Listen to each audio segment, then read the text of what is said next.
Hi, welcome to the bathtub, where we hear this iconic song. Singing in the bathtub, happy once again. Watching all my troubles go swinging down the drain. Go swimming down to Dwayne with the immortal Tweety Bird. Then you know that we haven't been sued yet. Tweety's lawyers, I haven't heard from our lawyers. His lawyers, her lawyers, I don't know. So he's gender neutral character, your old Tweety, and a litigious bastard. We all know that. We all know that about Tweety. But we're pushing the envelope as much as we can because we love the song. There's Dodo. Dodo's a little jealous. She thinks she should be singing that song, and she should be, frankly. We're doing a vintage SF paperback roundup. Is it Hodgepodge? It's a hodgepodge. It's not a roundup. Roundup's a totally different concept in the show. This is a hodgepodge. We just throw a bunch of ideas together, a bunch of books together I've been reading and over the past really month or so. And again, I mentioned this. My two comfort foods are old mysteries and thrillers, and old science fiction paperbacks. And I haven't read any science fiction probably since 1977 or something like that, or 1980. But all the stuff I read as a kid, sometimes I'm rereading it. Anyway, I've been reading or rereading some writers who I liked as a kid, and I always kind of go back to. And the first one we're going to talk about, we have talked a little bit about before, which is Clifford D. Simak or Simak. I don't quite know how to pronounce his name, but he's a writer who's been around, I think, since the 30s and 40s. He started off with John Campbell. He was writing way back in the Boondocks of early science fiction, and he kept writing pretty successfully up through the end of the 20th century. He was still writing books and publishing novels.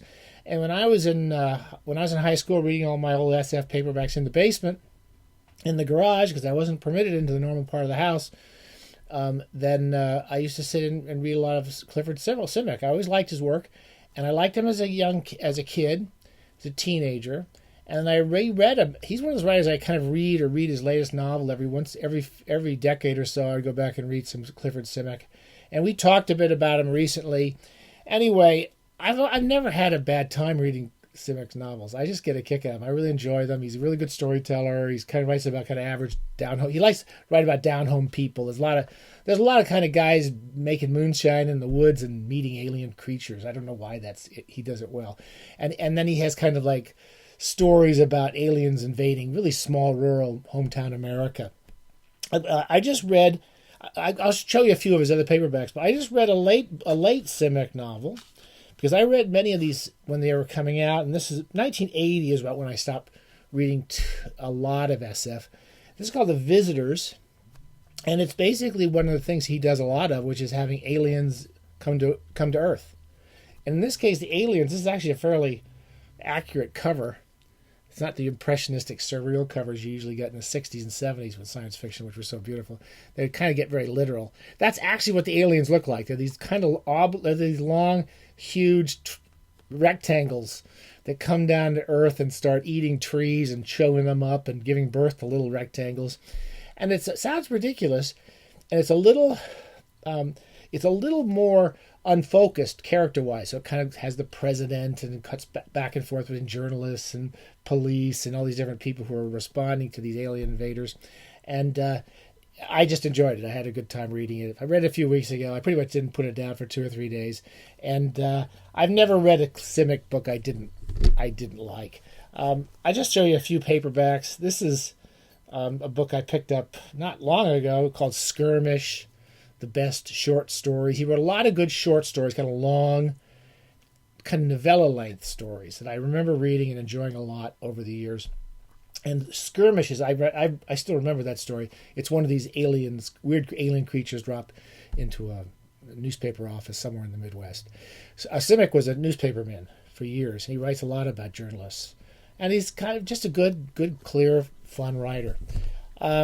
I read a lot of these books over the years. I'm pretty sure I read Enchanted Pilgrimage. I don't remember it. Heritage of Stars. These are some of the late Simaks. These are the ones that were out when I was a kid.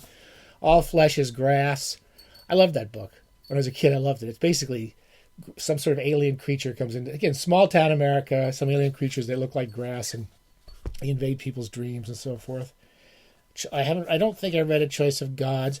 I loved this book. When I was 14 or 15, I remember reading this book, basically staying up all night and reading The Goblin Reservation.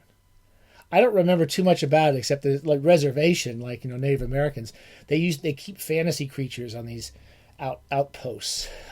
Simak's very sympathetic, by the way, to Native Americans and the reservations and the people, the way they're forced to live in these places, and he's often comparing them to the way they're treated to the way humanity at large is treated by alien creatures, and the fears that they might have, that they might be treated as badly as they treated these people whose country they took over.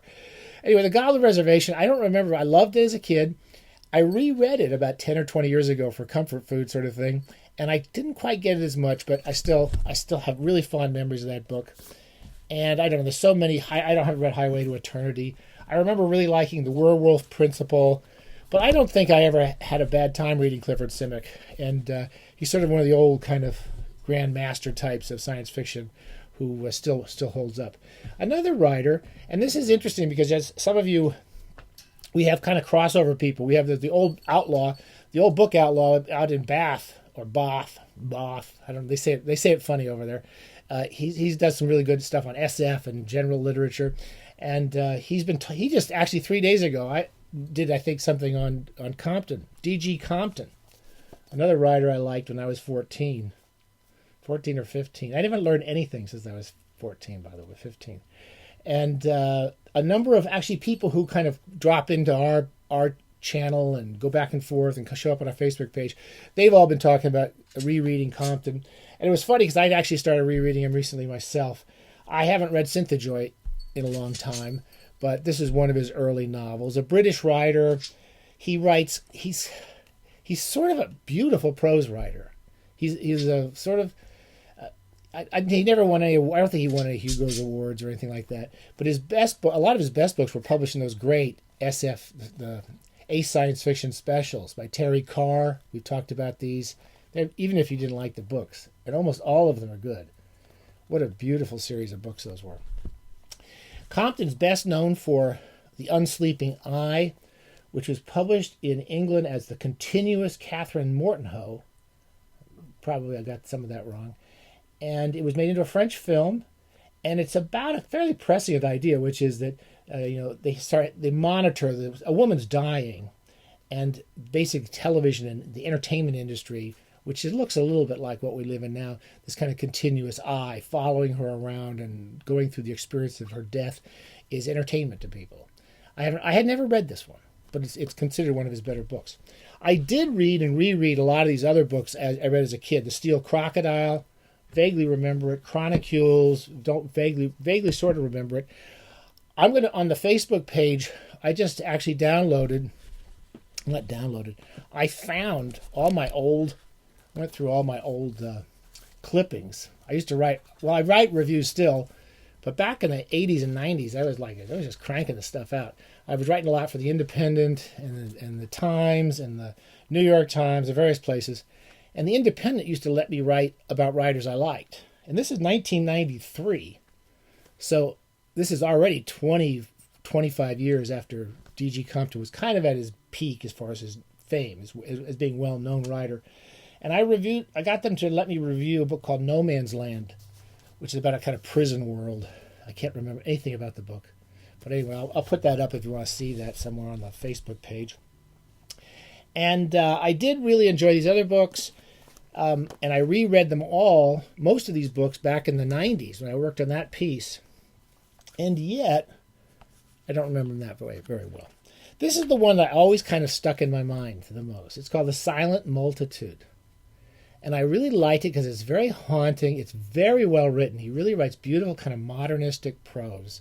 Very much point of view of characters. He likes it to the point of view of sometimes fairly disturbed individuals, mentally ill individuals.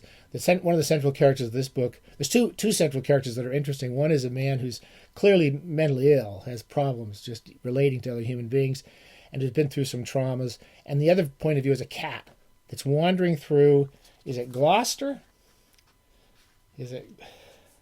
Gloucester. And the town of Gloucester, which has been invaded by a silent kind of fungus.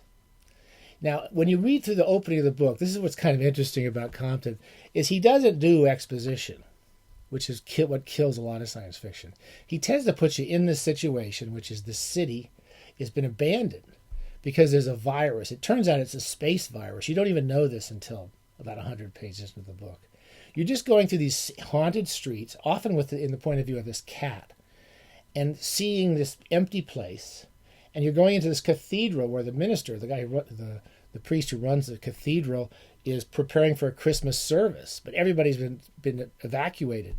Because what this virus does is it invades buildings and eats them out, and then basically the entire city collapses. And it's been going all over the earth and destroying all these places. It is very British. I hate to being British was to me as a young man. I always thought that was really good writing. It was very unusual. It was kind of a little more literary than American science fiction, and you could almost read Compton and think he'd never read any science fiction. He just liked to write these ideas, and most of his writing sounds very very similar to a lot of modernist writers.